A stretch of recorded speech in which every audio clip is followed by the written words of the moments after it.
الشاہدین والشاکرین والحمد للہ رب العالمین۔ قال اللہ تبارک و تعالی فی کلامہ المجید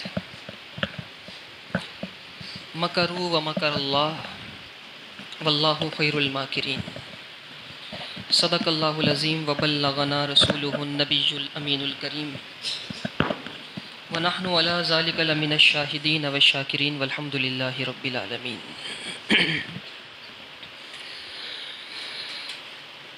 حضرت عیسیٰ علیہ السلام کے بارے میں قرآن مجید فرقان حمید کا جو عقیدہ اور نظریہ ہے، یہودیوں اور عیسائیوں کا نظریہ اس سے بالکل مختلف ہے۔ یہودی اور عیسائی حضرت عیسیٰ علیہ السلام کے بارے میں یہ مانتے ہیں، یہودی یہ کہتے ہیں کہ عیسیٰ علیہ السلام کو ہم نے سولی پہ چڑھایا تھا، یہودی کہتے ہیں، اور قرآن نے ان کا یہ قول اس طرح ذکر کیا ہے جیسے کہ وہ یہ بات فخریہ کہتے ہیں کہ ہم نے حضرت عیسیٰ علیہ السلام کو سولی پر چڑھایا، جبکہ اسلام کا نظریہ اور اسلام کا عقیدہ وہ اس سے مختلف ہے۔ اسلام کہتا ہے کہ حضرت عیسیٰ علیہ السلام کو کسی نے سولی نہیں دی، اور کون سولی دے سکتا ہے عیسیٰ علیہ السلام کو؟ اللہ کے نبی ہیں۔ بات یہ ہے کہ حضرت عیسیٰ علیہ السلام کی پیدائش حضرت موسیٰ علیہ السلام کے ماننے والے تھے یہودی، اور اللہ تعالیٰ نے موسیٰ علیہ السلام کو عطا فرمائی تھی توریت۔ یہودیوں نے توریت میں پڑھا تھا کہ موسیٰ علیہ السلام کے بعد ایک اور رسول آئیں گے، موسیٰ علیہ السلام بھی رسول ہیں، عیسیٰ علیہ السلام بھی رسول ہیں۔ یہودیوں نے پڑھا تھا کہ موسیٰ علیہ السلام کے بعد رسول آئیں گے جو ایک نئی شریعت والے ہوں گے، جن کی وجہ سے یہودیوں کی جو شریعت ہے توریت وہ منسوخ ہو جائے گی۔ اور مرسلین کا یہ قاعدہ ہے کہ جب نیا رسول آتا ہے تو پہلے والے رسول کی شریعت منسوخ ہو جاتی ہے، اب نیا قانون آ جاتا ہے۔ یہودیوں نے یہ بات پڑھی تھی اپنی کتابوں میں۔ اب حضرت عیسیٰ علیہ السلام تشریف لائے، آپ نے تبلیغ کرنا شروع کیا، آپ نے دین پھیلانا شروع کیا، اور آپ کو اللہ تعالیٰ نے انجیل عطا فرمائی، بائبل دی۔ تو یہودیوں کے دلوں میں حسد پیدا ہو گیا عیسیٰ علیہ السلام سے کہ یہ تو ہماری شریعت کو، ہماری توریت کو، ہمارے نبی حضرت موسیٰ علیہ السلام کی شریعت کو منسوخ کر دیں گے، یہ تو اپنا قانون لے کر آئیں گے۔ دلوں میں ان کے ایک بغض اور عناد پیدا ہوا حضرت عیسیٰ علیہ السلام سے، اور انہوں نے منصوبہ یہ بنایا کہ عیسیٰ علیہ السلام کو کیوں نہ قتل کر دیا جائے، کیوں نہ عیسیٰ علیہ السلام کو قتل کر دیا۔ انہوں نے منصوبہ بنایا قتل کرنے کا عیسیٰ علیہ السلام کو۔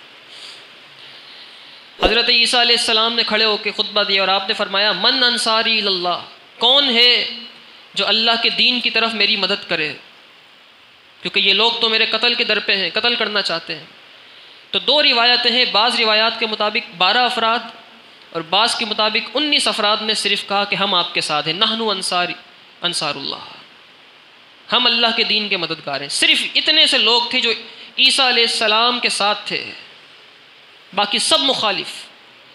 جب یہ چیز دیکھی یہودیوں نے تو وہ اور جری ہو گئے کہ اب تو بس قتل کر دیں گے، کیونکہ ان کے ساتھ لوگ ہی نہیں ہیں۔ اب یہودیوں نے یہ منصوبہ بنایا کہ کسی شخص کو حضرت عیسیٰ علیہ السلام کے گھر میں بھیجتے ہیں، وہ گھر جائے گا اور گھر میں جا کے حضرت عیسیٰ علیہ السلام کو قتل کر کے آ جائے گا۔ ایک شخص تھا جس کا نام تھا تتیانوس، اسے اس کام کے لیے چنا یہودیوں کا ہی تھا، اور کہا کہ تم جاؤ عیسیٰ علیہ السلام کے گھر پہ اور انہیں قتل کر کے آ جاؤ۔ اب وہ شخص اسلحہ لے کر اپنے ساتھ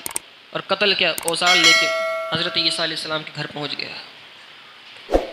اللہ تعالیٰ کی شان دیکھیے کہ جب وہ تتیانوس نامی شخص قتل کرنے کے لیے عیسیٰ علیہ السلام کے گھر پہ گیا، فوراً سے اللہ تعالیٰ نے جبریل امین کو بھیجا اور آندھی چلا دی۔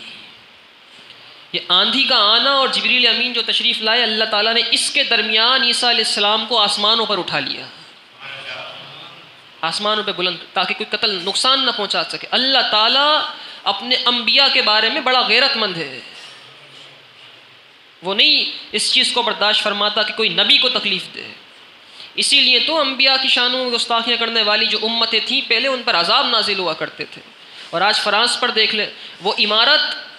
جس پر نبی پاک صلی اللہ علیہ وسلم کے خاکے شائع کیے گئے تھے کچھ ٹائم پہلے، کچھ وقت پہلے پورے ملک میں ہنگامے بھی ہوئے تھے، پاکستان میں بھی احتجاج ہوئے تھے، مسلمانوں کے حکمرانوں نے تو کچھ نہیں کہا تھا، لیکن اللہ تعالیٰ کی تدبیر دیکھیے کہ آج فرانسیسیوں نے خود ہی اس عمارت پہ آگ لگا دی۔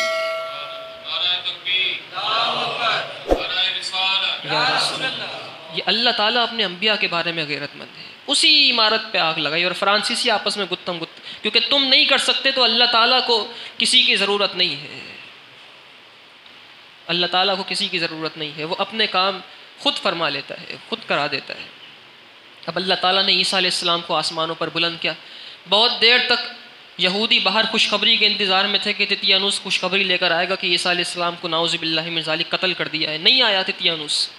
وہ اندر عیسیٰ علیہ السلام کو ڈھونڈتا رہا، عیسیٰ علیہ السلام اسے کیسے ملتے، وہ تو آسمانوں پر اٹھ چکے تھے۔ اور اللہ تعالیٰ کی شان دیکھیے کہ اللہ تعالیٰ نے تتیانوس کو حضرت عیسیٰ علیہ السلام کا ہم شکل کر دیا تھا، وہ گھر میں گیا، شکل میں عیسیٰ علیہ السلام کے مشابہ تھا، جسم تتیانوس کا ہی تھا، بس اس کی صورت عیسیٰ علیہ السلام جیسی ہو گئی تھی۔ اب یہودی بہت دیر انتظار کرتے رہے،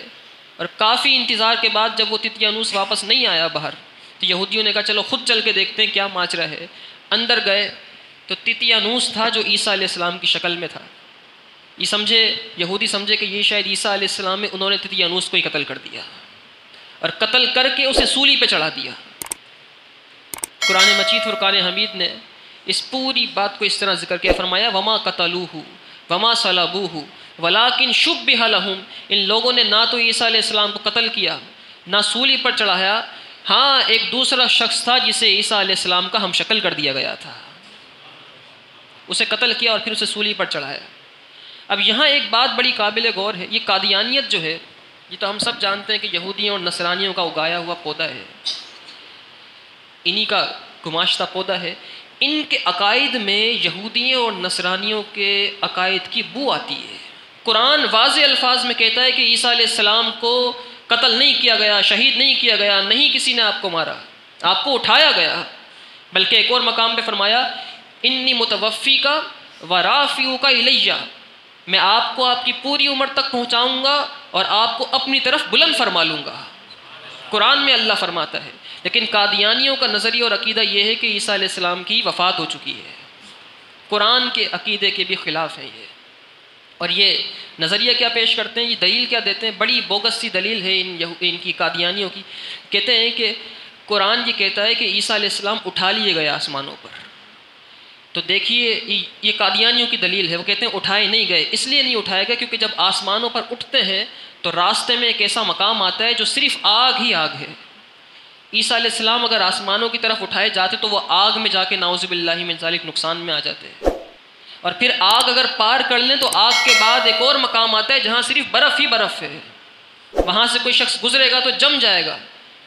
تو قادیانی کہتے ہیں کہ آگ سے گزرنا انسان کے لیے ممکن نہیں، برف والے علاقے سے گزرنا ممکن نہیں، لہٰذا عیسیٰ علیہ السلام آسمانوں پر نہیں گئے، بلکہ ان کی زمین پر ہی وفات ہو گئی، اور یہودیوں اور نصرانیوں کے عقیدے سچے ہیں۔ ہم ان کو یہ کہتے ہیں کہ تمہیں اتنا تو مانتے ہو نا کہ اللہ تعالیٰ نے آسمان سے من و سلوہ کو اتارا، اور جب من و سلوہ اترا زمین پر تو وہ گرم گرم تھا، جنہیں بنی اسرائیل کے لوگوں نے کھایا، تو وہ رب، اس کی شان یہ ہے کہ من و سلوہ آسمان سے اتار رہا ہے، وہ مانا کہ وہ جگہ آتی ہے جہاں صرف برف ہی برف ہے، لیکن وہ صحیح سالم اس برف والے مقام سے من و سلوہ کو گزارنے پر قادر ہے، اور من و سلوہ گزرا تھا اس آگ والی جگہ سے بھی، جلا نہیں تھا، تو وہ جو رب ہے وہ برف والے علاقے سے کھانے کو بھی گزارنے پر قادر ہے، آگ والے مقام سے بھی کھانے کو گزارنے پر قادر ہے، تو کیا اپنے نبی کو صحیح سالم اوپر اٹھانے پر قادر نہیں ہو سکتا؟ تو یہ ان کی سمجھ میں نہیں آتی۔ کیوں نہیں آتی سمجھ میں سب آتا ہے، بات یہ ہے کہ یہ عقیدوں پر ان کے چلتے ہیں۔ حضرت عیسیٰ علیہ السلام کو جب اٹھایا گیا آسمانوں پر، آپ کی عمر تھی 120 سال، اور پھر آج ہمارے معاشرے کے اندر ایک بڑی خرابی ہے، یہ جو صلیب کا نشان دیکھتے ہیں، یہ یہودی اور عیسائی اس لیے بناتے ہیں کہ عیسیٰ علیہ السلام کو سولی دی گئی تھی، اور ہمارے نوجوان بیچارے جن کو معلوم نہیں ہوتا، اور یہ صلیب جس عقیدے سے بناتے ہیں وہ یہ کفری عقیدہ ہے، قرآن کے خلاف، ہمارے نوجوان فیشن میں آ کے اس صلیب کا لاکٹ بنا کے گلے میں ڈال لیتے ہیں، جنہیں معلوم نہیں ہوتا، اور آج کل تو بہت ہی عام ہو چکا ہے، بہت زیادہ، کیونکہ ان کی یورپ کی دیکھا دیکھی، وہ تو ہیں عیسائی، وہ تو ہیں یہودی، ان کی دیکھا دیکھی ہمارے بچوں نے بھی، ہمارے نوجوانوں نے بھی کرنا شروع کر دیا۔ چلیں گلے میں نہ ڈالیں تو قمیضیں اور شرٹس ایسی پہنتے جس پر یہ نشان بنا ہوتا ہے، یا جو کیپ آتی ہے وہ ایسی پہنتے جن پر یہ نشان بنا ہوتا ہے، یا ہاتھوں میں لڑکوں نے نہ جانے کیا کیا پہننا شروع کر دیا، ان پر یہ نشانات ہوتے ہیں۔ اگر عقیدے میں خرابی ہے تو یہ کفر تک لے جائے گی۔ تو سمجھنا چاہیے یہ سلیب جو ہے یہ بنانا کوئی ڈیزائن نہیں ہے، فیشن نہیں ہے، بلکہ وہ اپنے عقیدے کو پروموٹ کرتے ہیں، اور وہ عقیدہ جو قرآن کے بالکل خلاف ہے۔ عیسیٰ علیہ السلام سے جہاں منو سلوہ کی بات آئی ہے وہاں ایک کھانے کی بھی بات کر دیں۔ حضرت عیسیٰ علیہ السلام کے پاس آپ کی قوم کے کچھ لوگ آئے اور آ کر کہنے لگے کہ کیا اللہ تعالیٰ اس بات پر قادر ہے کہ وہ آسمان سے ہمارے لیے کھانا اتار دے؟ منو سلوہ دوسرا کھانا تھا، یہ دوسرا ہے۔ تو عیسیٰ علیہ السلام نے فرمایا خدا کا خوف کرو، اگر مومن ہو تو اس طرح کی نشانیاں مت مانگو۔ کہنے لگے ہم مومن ہیں، بس اس لیے نشانی مانگ رہے ہیں تاکہ ہمارا دل مطمئن ہو جائے، اور ہم کسی کو جا کے بتائیں تو دوسرا والا بھی مطمئن ہو جائے۔ تو عیسیٰ علیہ السلام نے فرمایا ہاں رب ذوالجلال اس بات پہ قادر ہے۔ اب حضرت عیسیٰ علیہ السلام نے دعا فرمائی، وہ آیات ہم نے سن لی، آپ نے دعا فرمائی ربنا انزل علینا مائدۃ من السماء تکون لنا عیدا لاولنا وآخرنا وآیۃ منک وارزقنا وانت خیر الرازقین۔ آپ نے دعا فرمائی اور اللہ تعالیٰ نے آسمان سے وہ کھانا اتار دیا۔ کھانا کیسے اترا؟ آسمان سے دسترخوان اترا، اور اس دسترخوان پر مفسرین کرام نے لکھا ایک بہت بڑی بھنی ہوئی مچھلی تھی، اور ایسی مچھلی تھی جس پر تیل لگا تھا اور اس سے روغن ٹپک رہا تھا،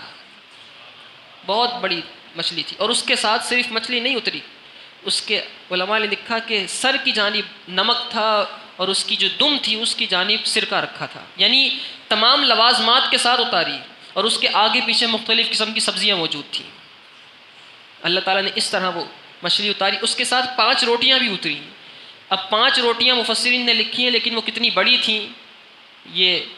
اس زمانے کے لوگ جانے، اس کی پیمائش تو بیان نہیں کی گئی، لیکن 5 روٹیاں بھی اتاری۔ لیکن آپ سمجھ سکتے ہیں پوری کی پوری قوم کے لیے 5 روٹیاں اتاری ہوں گی تو وہ کس شان کی روٹیاں ہوں گی، اور وہ روٹیاں بھی کوئی عام نہیں تھیں۔ علماء نے لکھا کہ ایک روٹی پر شہد لگا تھا، ایک پر گھی تھا، ایک پر پنیر تھا، اور اس طریقے سے 2 روٹیاں اور تھیں جن پر کچھ اور چیزیں لگی تھیں۔ اس طرح یہ چیزیں اتری، لیکن اللہ تعالیٰ نے یہ حکم فرمایا تھا میں اتار تو رہا ہوں اور اس کو تم کھاتے رہنا، لیکن جمع مت کرنا، ذخیرہ اندوزی نہیں کرنا۔ اگر ذخیرہ اندوزی کی، جمع کیا تو ایسا عذاب دوں گا جیسا عذاب میں نے دنیا میں کسی کو نہیں دیا ہوگا۔ اب وہ اتر گیا اور ان لوگوں نے کھایا، حضرت عیسیٰ علیہ السلام کے لوگوں نے کھاتے رہے۔ کچھ لوگوں کے دلوں میں لالچ آئی اور انہوں نے اس کو ذخیرہ کر لیا۔ ذخیرہ کیا، ذخیرہ کرنا تھا، رات کو سوئے صبح اٹھے تو قوم کے آدھے لوگ خنزیر بن چکے تھے، آدھے بندر بن چکے تھے، چہرے مسخ ہو گئے تھے، صورتیں بدل گئی تھیں۔ اب ایک ہمارے معاشرے کے اندر یہاں پر بھی ایک غلط فہمی ہے، لوگ سمجھتے ہیں جو بندر آج کل ہیں یہ بندر وہی بنی اسرائیل کے بندر ہیں جو اب تک چلے آ رہے ہیں۔ ایسا نہیں ہے۔ جب ان کی شکلیں مسخ ہوئیں اور چہرے بدلے ان کے، تو حضرت عیسیٰ علیہ السلام نے دعا فرمائی اے اللہ میری قوم کو موت دے دے۔ 3 دن کے بعد یہ سارے خنزیر اور بندر جو بن چکے تھے ان سب کا انتقال ہو گیا۔ تو موجودہ جو بندر ہیں، یہ جانور ہیں یا دیگر قسم کے ہیں یا خنزیر ہیں، یہ وہ نہیں ہیں، یہ الگ ہی ایک نسل ہے جانوروں کی۔ وہ جتنے بھی عذاب والے تھے ان سب کا انتقال ہو گیا، مر گئے۔ یہاں ایک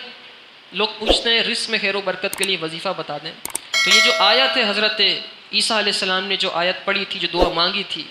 ربنا انزل علینا مائدۃ من السماء تکون لنا عیدا لاولنا وآخرنا وآیۃ منک وارزقنا وانت خیر الرازقین، یہ آیت اللہم لگا کے پڑھیں، اللہم ربنا انزل علینا، اس طرح پڑھیں، اور ہر نماز کے بعد ایک بار پڑھیں تو اللہ تعالیٰ رزق میں بے شمار برکتیں عطا فرما دے گا۔